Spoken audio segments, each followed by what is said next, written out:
Hello friends, welcome to LK academy. मैं आकाश मेहता। आज हम डिस्कस करेंगे एक इम्पोर्टेंट टॉपिक है फ्रेंड्स, न्यूक्लियर रिएक्टर के बारे में। Nuclear reactors.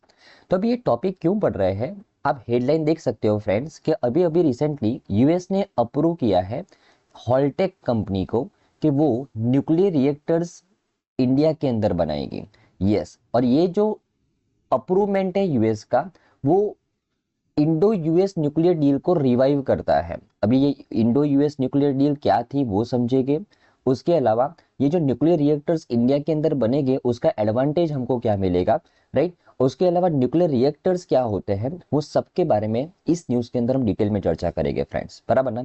तो न्यूज़ क्या है कि अभी यूएस का जो डिपार्टमेंट ऑफ एनर्जी है उसने अप्रूव किया है जो यूएस की कंपनी है हॉलटेक इंटरनेशनल। ये जो कंपनी है वो इंडिया के अंदर न्यूक्लियर रिएक्टर्स बनाएगी।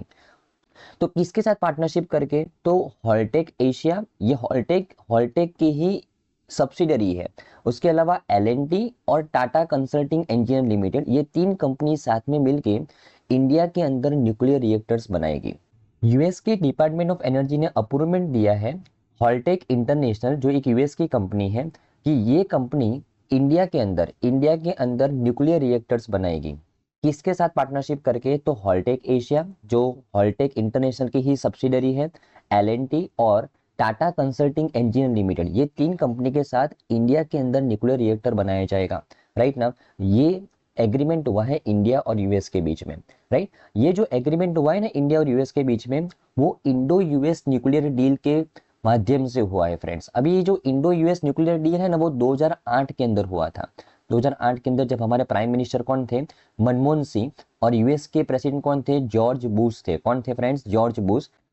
तो इन दोनों के द्वारा ये इंडो यूएस न्यूक्लियर डील हुआ था। लेकिन वो 2008 का जो एग्रीमेंट था, ये जो डील था, वो अभी रिवाइव हुआ है। क्यों? क्योंकि जब ये डील हुआ था तब मात्र ऐसी डील हुई थी कि यूएस है ना, न्यूक्लियर रिएक्टर के सारे पार्ट्स को यूएस में ही बनाएगा, जस्ट इंडिया को उसको ऑपरेट करना होगा, ऐसी डील हुई थी। इसकी वजह से इंडिया ने उसको अप्रूव नहीं किया था। लेकिन अभी ये जो डील रिवाइव हो रही है वो इंडिया ने अप्रूव क्यों की है, बिकॉज यूएस अपनी एक कंपनी है हॉलटेक इंटरनेशनल, वो कंपनी को ऐसा बोल रहा है कि आप इंडिया में जाके ये सब पार्ट्स को मैन्युफैक्चर करोगे, डिजाइन करोगे और इंडिया के अंदर ही ऑपरेट करोगे।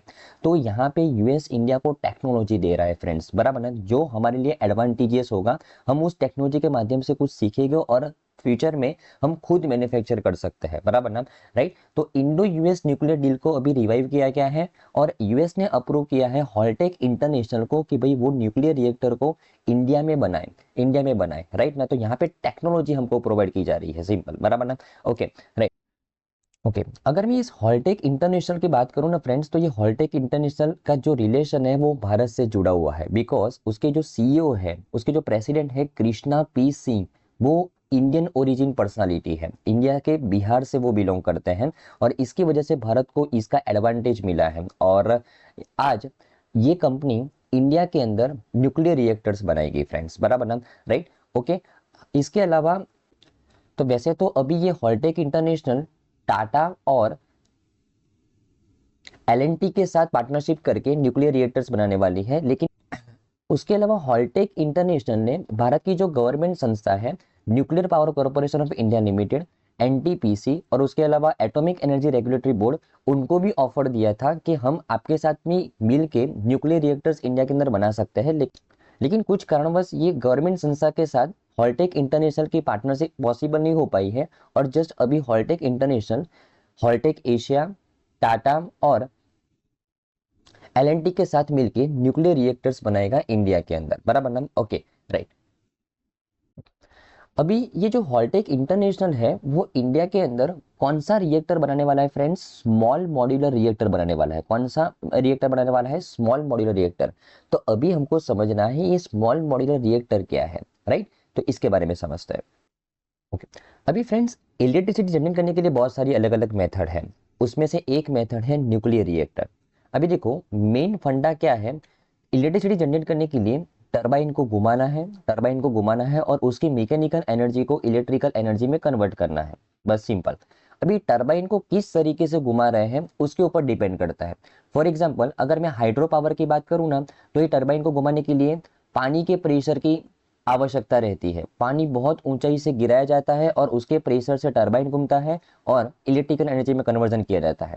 अगर मैं कोल एनर्जी की बात करूं तो यहाँ पे कोल को जला के उसका स्टीम में कन्वर्जन किया जाता है और फिर वो स्टीम को प्रेशराइज किया जाता है और उस प्रेशर के माध्यम से टरबाइन को घुमाना है और उसका इलेक्ट्रिकल एनर्जी में कन्वर्जन करना है। ओके, और यहाँ पे न्यूक्लियर रिएक्टर्स के अंदर क्या होता है, कोल की जगह पे यूरेनियम का यूज होता है फ्रेंड्स। कोर की जगह पे क्या होता है, यूरेनियम का यूज होता है। और ये यूरेनियम का जो यूज होता है, ये यूरेनियम को यहाँ पे यूरेनियम का फ्यूजन करना है और ये फ्यूजन के माध्यम से जो एनर्जी रिलीज होगी उस एनर्जी का यूज करके प्रेशर क्रिएट करना है और वो प्रेशर से टरबाइन को घुमाना है और वो टरबाइन घूमेगा तो क्या क्रिएट होगा, इलेक्ट्रिसिटी जनरेट होगी। तो यहाँ पे न्यूक्लियर रिएक्टर्स के अंदर जो फ्यूल यूज होता है वो यूरेनियम होता है फ्रेंड्स, बराबर ना। कोल की जगह पे यूरेनियम होता है और यूरेनियम को फ्यूजन करना है और वो फ्यूजन करने से जो एनर्जी रिलीज होगी उसके माध्यम से जो स्टीम प्रोड्यूस होगी उसके प्रेशर से टरबाइन घुमाना है और वो टरबाइन की मैकेनिकल एनर्जी को इलेक्ट्रिकल एनर्जी में कन्वर्ट करना है। ये काम होता है न्यूक्लियर रिएक्टर के अंदर। तो कोल एनर्जी और ये यूरेनियम के बीच में डिफरेंस क्या है? ओके, जो कोल के माध्यम से एनर्जी प्रोड्यूस की जाती है उसको थर्मल एनर्जी बोलते हैं और जो यूरेनियम के माध्यम से एनर्जी प्रोड्यूस की जाती है उसको न्यूक्लियर एनर्जी बोलते हैं फ्रेंड्स। अभी इन दोनों में डिफरेंस क्या है, तो कोल के माध्यम से जो हम एनर्जी प्रोड्यूस करते हैं वो थर्मल एनर्जी के अंदर बाई प्रोडक्ट बहुत सारा कार्बन उत्सर्जन होता है, कार्बन एमिशन क्रिएट होता है। ये न्यूक्लियर एनर्जी के माध्यम से जो एनर्जी प्रोड्यूस होती है उसमें बाई प्रोडक्ट कुछ भी जनरेट नहीं होता, बराबर ना, मतलब कार्बन उत्सर्जन यहाँ पे नहीवत होता है।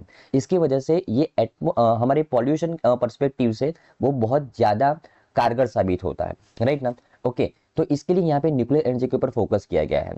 लेकिन ये जो यूरेनियम है ना फ्रेंड्स, यूरेनियम ये बहुत एक्सप्लोजिव मटेरियल है। यस, एक्सप्लोजिव मटेरियल है। अगर हम इसको नियंत्रित तरीके से अगर हम इसका फ्यूजन ना करें ना तो वो फट भी सकता है और न्यूक्लियर बॉम्ब बन सकता है फ्रेंड्स, बराबर ना। यस, यूरेनियम को बहुत ही नियंत्रित तरीके से उसका विघटन करना पड़ता है, उसका फ्यूजन करना पड़ता है। अगर वो एक साथ बहुत ज्यादा मात्रा में अगर उसका विघटन हो गया, फ्यूजन हो गया, तो वो न्यूक्लियर बॉम्ब बन सकता है। तो ये न्यूक्लियर एनर्जी प्रोड्यूस करने में सबसे ज्यादा जो टेक्नोलॉजी की रिक्वायरमेंट है वो यूरेनियम का नियंत्रित तरीके से विघटन करना। यस, ये बहुत इंपॉर्टेंट है फ्रेंड्स, बराबर ना। Okay, right. अभी आपके मन में विचार आएगा कि सर क्या अभी तक हम न्यूक्लियर एनर्जी इंडिया के अंदर प्रोड्यूस नहीं कर रहे थे फ्रेंड्स, और अभी तक जो हमारे पास टेक्नोलॉजी है वो प्रेशराइज हैवी वाटर रिएक्टर वाली टेक्नोलॉजी है। नाम से पता चलता है कि यहाँ पे जो वाटर यूज किया गया है वो कौन सा वाटर है, हैवी वाटर है। देखो नॉर्मली जो वाटर होता है उसका फॉर्मूला क्या है, H2O, लेकिन ये जो हैवी वाटर का जो फॉर्मूला होता है ना फ्रेंड्स वो D2O होता है। क्या होता है, D2O। ये जो इसमें जो D है ना उसको बोलते हैं ड्यूटोरियम। क्या बोलते हैं फ्रेंड्स, ड्यूटोरियम। अभी तो ये जो D2O का यूज करने का जो मेन पर्पस है ना फ्रेंड्स, तो ये जो D2 है ना वो कूलेंट के तौर पे भी काम करता है, कूलेंट के तौर पे भी काम करता है और वो मॉडरेटर के तौर पे भी काम करता है, राइट। अभी कूलेंट तो पता चला कि भाई जो हीट रिलीज हो रही है उसको वो शांत कर रहा है, लेकिन ये जो मॉडरेटर का काम क्या होता है फ्रेंड्स, ये जो यूरेनियम है ना वो ज्यादा जल्दी से उसका विघटन ना हो जाए, ज्यादा जल्दी से उसका फ्यूजन ना हो जाए, उसके ऊपर नियंत्रण करता है, राइट। तो D2O यूज करने का मेन पर्सपेक्टिव ही ये है कि वो मॉडरेटर के तौर पे भी काम करता है।